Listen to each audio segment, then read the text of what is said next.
Prej më shumë se 2 dekadash banorët e zonës së Nënshkodrës jetojnë në kushte të papranueshme, pa furnizim të rregullt me ujë të pishëm. Në vend që situata të përmirësohet, ajo është përkeqësuar në mënyrë dramatike. Ndërmarrja ujësiellës kanalizime e qarkut të Shkodrës ka marrë ditët e fundit një vendim absurd për të mbyllur një qezmë në Berdicë që prej vitesh furnizonte me ujë të pishëm qindra familje, duke lënë këtë të fundit në mëshirë të fatit, pa këtë malli etik. Video 1900 kohën e Prenderisë Osmane për zëdnit e Shkodrës, pa dërvu një të me duar reëllë së të qëtë aty kanë mushuj kalimtarët banorët aty.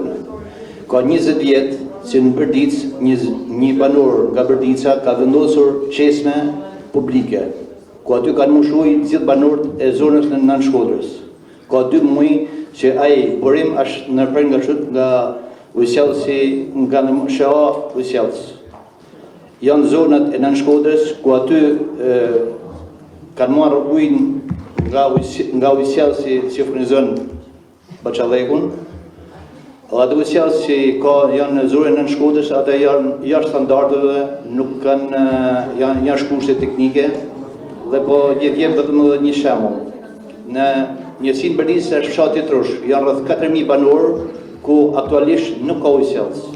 Dhe shumica e banorëve të zonës së Berdicës dhe Dajçit kanë për 20 vite kanë mushuar atë. Ju lutem të ndërmjetësoni me drejtorinë e ujësiellësit që ta rikthejnë edhe një herë atë vend ku banorët kenë mundësi për mushuj.